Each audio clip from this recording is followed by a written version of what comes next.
नमस्कार, स्वागत है आप सभी का हमारे चैनल में। जैसे कि 12वीं जो कक्षा के जो रिज़ल्ट है, परिणाम आ चुका है, वहीं विद्यार्थियों के एक चिंता का विषय बन गया है कि हमें कौन सी लाइन में जाना है, कौन सी फील्ड में एडमिशन लें, क्या करना चाहिए। तो उसी को लेकर आज हम चर्चा करेंगे और आज मैं मौजूद हूँ नेशनल कॉलेज में।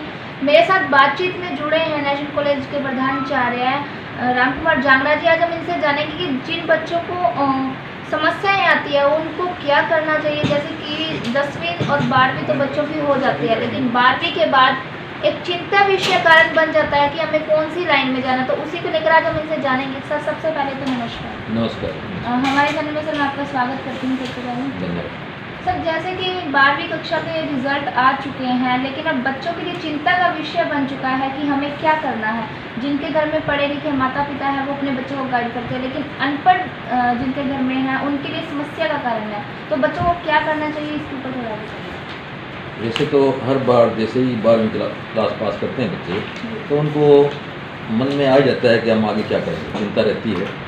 तो जिनके घर में पढ़े लिखे हैं या फिर जो बच्चे संपर्क में रहते हैं अपने टीचर्स के भी या अपने स्कूल के भी, तो उनको बता दिया जाता है कैसे कैसे कहाँ पे वो अप्लाई कर सकते हैं, किस स्ट्रीम में जा सकते हैं, कौन से कॉलेज में जा सकते हैं।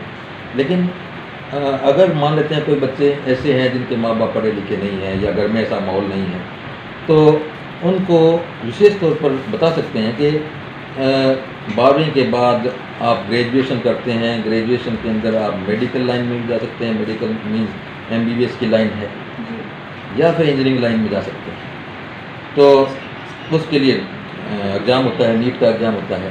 तो गवर्नमेंट क्योंकि इस बार ये कोविड-19 की प्रॉब्लम आई है, उसके कारण बच्चों में असमंजस भी होगा कि उनकी एडमिशन कैसे होगा। गवर्नमेंट सारा ये ध्यान कर रही है कि उनके एडमिशन करवाने के लिए नीट के एग्ज़ाम भी करवाए जाएंगे और JEE मेंस के भी, IIT के एग्ज़ाम करवाए जाएंगे। ऐसा नहीं होगा कि उसके बगैर होगा। और कोशिश यही रहेगी, मुझे लगता है गवर्नमेंट की, कि इस साल को 0 साल ना बनने दिया जाए। तो बच्चे उसमें जा सकते हैं मेनली। और दूसरा,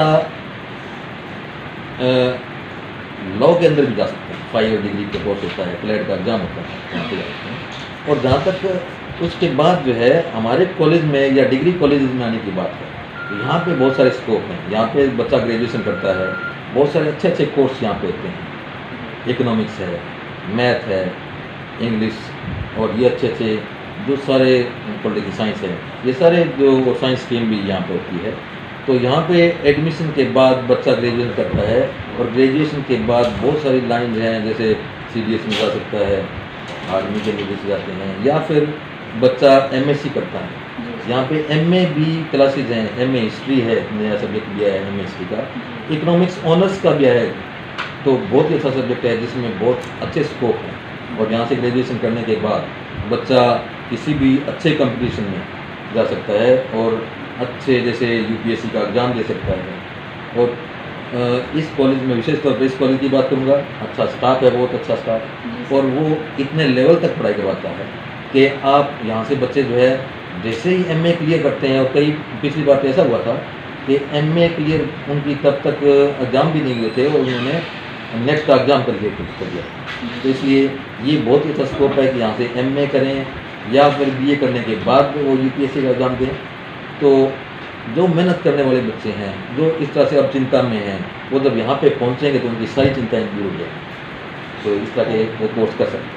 सर, जैसे कि अब कोविड-19 के चलते बच्चों की जो +2 के एग्ज़ाम हुए थे, उनमें 2 परीक्षाएं रह गई थी, लेकिन अब बिना परीक्षा लिए परिणाम घोषित कर दिए। हम कॉलेज की बात करें तो कॉलेज के अंदर लिस्ट लगती है, उसी हिसाब से बच्चे के एडमिशन होते हैं, जैसे कि फर्स्ट लिस्ट, सेकंड लिस्ट, इस हिसाब से। अब लेकिन एग्ज़ाम हुए नहीं, बच्चों के पास कर दिए गए हैं, तो अब किस % से लिस्ट रहेगी, किस तरह लिस्ट लगेगी कॉलेज? जो सेकेंड ईयर और फाइनल के अंदर जो प्रमोट होने हैं बच्चे, उसमें तो प्रॉब्लम है नहीं, ठीक है ना, क्योंकि वो बच्चे जो पीछे जैसे भी बनेगा ये जो इनको पास करने का जैसे भी गवर्नमेंट ने गाइडलाइन दी, उसके बेस पे या यूनिवर्सिटी जो गाइडलाइन बनाएगी उसके बेस पे उनको जो रिज़ल्ट है उनका घोषित किया जाएगा। और रिज़ल्ट घोषित होने के बाद में वो नेक्स्ट क्लास में प्रमोट होते हैं। अब लिस्ट बनने का जो +2 का एग्ज़ाम हुआ है उसके बेस पे जो फर्स्ट ईयर में एग्ज़ाम होने हैं वो तो उनका रिजल्ट हमारे पास है ही। उन्होंने जैसे भी किया होगा, जो 2 एग्ज़ाम नहीं दिए होंगे उनको मैक्सिमम जिस सब्जेक्ट में मार्क्स हैं उसमें दिए होंगे, या जैसे भी उन्होंने किया होगा, बोर्ड ने किया होगा। तो उसी तरीके से फाइनल की अभी तो ये कुछ चल रहा है कि शायद एग्ज़ाम होंगे भी, जी सर। फाइनल के एग्ज़ाम कम से कम हो जाएंगे, यूजीसी गाइडलाइंस जैसे अभी जारी हुई है। तो उसके बेस पे जैसा ही रिज़ल्ट आएगा वो फर्स्ट लिस्ट और सेकंड लिस्ट उसी की मेरिट के अनुसार बनेगी। जितने मार्क्स हैं उसके मार्क्स भी, तो हो सकता है कि ऐसा भी कर दें, अगर ऐसा करते हैं कि पीछे वाले एवरेज को उठा के आगे उसको पास कर दें तो भी उनकी मेरिट ही बननी है। टोटल मार्क्स जो है उन मार्क्स के जो सबसे ज़्यादा मार्क्स होंगे उसके बेस पे उनकी मेरिट लिस्ट बनती है, उसमें दिक्कत नहीं आएगी कोई एडमिशन की। जैसे सर आपने भी बताया कि कॉलेज के अंदर पूरी तरह से हर चीज़ की सुविधा है, कोर्स। अगर हम खेलों की बात करें, खेलों को भी आज के समय में ज़्यादा महत्व दिया जा रहा है, तो कॉलेज में खेलों को लेकर किस तरह की विशेषताएं हैं और क्या साधन हैं? यहाँ पे खेलों के लिए विशेष सुविधाएं बच्चों को दी जाती हैं। यहाँ पर एक सबसे बड़ी बात आपको बताऊँ कि पिछले 5 साल से ओवरऑल चैम्पियन रहा है यूनिवर्सिटी का ये कॉलेज, और यहाँ पर इंटरनेशनल लेवल की टीम में यहाँ के बच्चे जाते हैं, सिलेक्ट होते हैं और नेशनल लेवल पर तो जाते ही हैं। और यहाँ पे नेशनल लेवल की टूर्नामेंट भी की जाती है। यहाँ पे पीछे हमने एक व्हीलचेयर क्रिकेट मैच करवाया था, जिसके अंदर इंटरनेशनल लेवल के थे जो खिलाड़ी थे, तो उन्होंने उसमें भाग लिया था। नेशनल अपने भारतीय जो नेशनल लेवल की टीम है और वो इंटरनेशनल पे जाते थे। तो हरियाणा और दिल्ली के बीच में हमने मैच करवाया था। तो इस तरह से बहुत सारे ये बच्चे जो है लिस्ट, बहुत सारी एक फहरिस्त है, एक लंबी लिस्ट है जो आपको बताएं तो इट बी वेरी वंडरफुल कि यहाँ के बच्चे जो है वो नेशनल लेवल पे और इंटरनेशनल लेवल पे जाते हैं। तो सारी सुविधाएं दी जाएगी। जो बच्चा खेलना चाहता है उसको, वैसे तो यहाँ पे जो प्रोफेसर हैं इससे संबंधित वो बच्चों को ही अप्रोच कर देते हैं। This is smart approach. ऐसा नहीं है कि बच्चों को कोशिश करनी पड़ती है उनके पास आने के लिए, तो वो बच्चों को स्मार्ट अप्रोच की जाती है और वो बच्चे जो है अपने जिस भी लाइन में, जिस भी क्रीड़ा में जाना चाहते हैं उनको वो सुविधा दी जाती है। तो उनके लिए तो बड़ा अच्छा सौभाग्य की बात है कि यहाँ पे एडमिशन लेने के बाद उनको स्वतः ही अपने आप उनको वो मिल जाएगी। सर जैसे कि सिरसा के अंदर ये बड़ा कॉलेज माना जाता है, तो हम विद्यार्थियों की बात करें, टोटल कितने विद्यार्थी इस कॉलेज से? लगभग 105 लाख अभी इस कॉलेज के अंदर जो CDLU यूनिवर्सिटी के अंदर, और इग्नोर का सेंटर भी यहाँ पे चल रहा है जिसमें 6000 बच्चे इग्नोर का है सेंटर चल रहा है। तो इग्नोर की क्लासेस किस हिसाब से लगती है सर? उसमें संडे की संडे लगती है, वो अपने आप मैनेज करते हैं, उसके कोऑर्डिनेटर हैं, वो मैनेज करते हैं और संडे को उनकी क्लासेस लगती है। फॉर्म भी उसकी सारी कार्रवाई जो है संडे को होती है।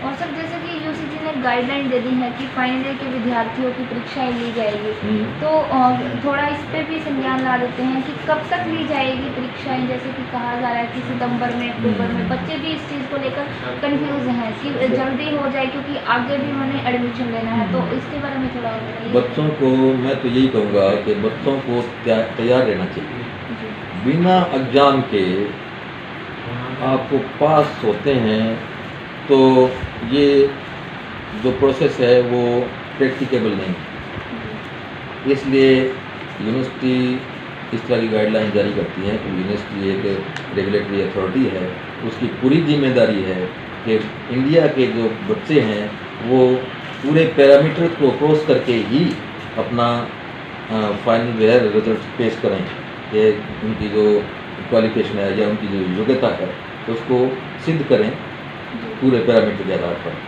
तो हो सकता है ज़्यादातर चांसेस ये हैं कि वो उनके एग्ज़ाम दे लें। तो इसलिए सितंबर है, चाहे 1 महीना है या 1.5 महीना है, तो बच्चे बिल्कुल तैयारी करें। बच्चों को वैसे भी तैयारी करनी चाहिए। अगर एग्ज़ाम नहीं भी हुए, उन्होंने तैयारी कर ली, तो ऐसा थोड़ा ही है कि वो सोच लेंगे चलो हमने तैयारी कर ली हमारे काम नहीं आई। वो तैयारी तो उनको काम आनी है। जैसे ही कोई कंपटीशन का एग्ज़ाम होगा तो ये चीज़ उसको पे करेगी उस बच्चे को। सर एक और आपसे यहाँ सवाल करना चाहूँगी, जैसे कि अपने सिरसा की बात करते हैं, चुनावों के समय जो वादे होते थे और लोग मांग रखते थे ज़्यादातर कि सिरसा के अंदर एक मेडिकल कॉलेज बनवाया जाए, उसी को लेकर कल हरियाणा सरकार द्वारा ऐलान कर दिया गया कि सिरसा के अंदर जल्द ही मेडिकल कॉलेज बनाया जाएगा। लेकिन अब हम बात करते हैं कि सिरसा के अंदर जिन बच्चों के सपने थे कि मेडिकल की पढ़ाई करनी है, डॉक्टर की पढ़ाई करनी है, लेकिन बाहर सिटी में जाने के माता पिता को भी इस चीज़ का थोड़ा रहता है कि हम अपने बच्चों को बाहर ना भेजें, तो बच्चे BA BCom इस चीज़ में एडमिशन लेते थे, लेकिन अब मेडिकल कॉलेज आ गया तो इसमें अब कितने % बच्चे आगे भविष्य में BA की ओर बढ़ेंगे और कितने % इसके ऊपर आप थोड़ा बताएं। इसका फर्क तो पड़ेगा ही। जैसे ही कोई भी सुविधा किसी शहर में आपको मिलती है तो जो बच्चे बीच में होते हैं इनका दिमाग के इधर जाना है कि इधर जाना है, उसमें ज़्यादातर एक तरफ चले जाते हैं। लेकिन इसमें यहाँ पर बच्चों के लिए सिर्फ मेडिकल नहीं है लाइन, कंपटीशन यहाँ पे मेडिकल कॉलेज खुलता भी अगर है तो भी उनको नेशनल लेवल का नीट का एग्ज़ाम तो पास करना ही पड़ेगा। इसलिए वो बच्चे ज़रूर थोड़ा सा हो सकता है कि वो अच्छा ही है कि यहाँ के बच्चे मेडिकल में जाते हैं, लेकिन मुझे नहीं लगता कि कॉलेज की स्ट्रेंथ में इससे कोई फर्क है, उसमें फ़र्क नहीं पड़ता है, क्योंकि बच्चों सिर्फ मेडिकल लाइन नहीं है। आजकल ऐसा भी है सारे जैसे चर्चा में रहता है ये चीज़ कि बच्चों के ऊपर आप दबाव नहीं डाल सकते कि आपको डॉक्टर ही बनना है। डॉक्टर बनने के दबाव अगर डाला जाएगा तो वो डॉक्टर अच्छा नहीं बन सकता। बच्चों के लिए और बहुत सारे ऑप्शन हैं, जैसे लॉ में जाना है या जुडिशरी जैसे उसमें जाना चाहते हैं, और या फिर UPSC में जाना चाहते हैं, ये आर्ट्स के सब्जेक्ट्स लेकर भी। ज़्यादातर ऐसा होता है कि डॉक्टर्स, मैंने देखा है कि डॉक्टर्स जो हैं वो जिन्होंने ग्रेजुएशन कर लिया वो UPSC में जाते हैं, लेकिन UPSC में तभी जाते हैं वो जब एग्ज़ाम देते हैं तो उनका जो सब्जेक्ट होता है वो आर्ट्स के सब्जेक्ट लेके ही वो करते हैं। इसलिए बच्चों में इस लाइन में जाके भी आर्ट्स के सब्जेक्ट लेकर भी वो अच्छा आगे जा सकते हैं, अच्छे से एग्ज़ाम दे सकते हैं, बहुत सारे अच्छे एग्ज़ाम हैं। तो इसलिए बिल्कुल भी मुझे नहीं लगता कि कोई ज़्यादा उसमें फ़र्क पड़ेगा यहाँ पर, बल्कि ये तो हमारे लिए बहुत ही अच्छे सौभाग्य की बात है कि यहाँ पर मेडिकल कॉलेज आता है, यहाँ पे बच्चे आएंगे या फिर हमें मेडिकल की सुविधा मिलेगी, या फिर हमारे बच्चे जो डॉक्टर बन गए हैं उनको वहाँ पे एब्जॉर्प्शन हो जाएगा, तो बहुत अच्छा है। ठीक है सर, धन्यवाद। तो आज से मेरे साथ खास बातचीत में डॉक्टर रामकुमार जांगड़ा जी, आज उनसे जानकारी ली कि जो +2 के जो विद्यार्थी हैं उनके लिए चिंता का विषय है कि हमें क्या करना है। तो आज हमने आपको इस चेहरे से रूबरू करवाया, इसी तरह हम आपको हर एक चेहरे से रूबरू करवाते रहेंगे। तो आप देखते रहिए पर्पल न्यूज़ चैनल, लाइक और सब्सक्राइब करना ना भूलें। फेसबुक पेज पर देख रहे हैं तो फॉलो और लाइक ज़रूर कीजिएगा। धन्यवाद।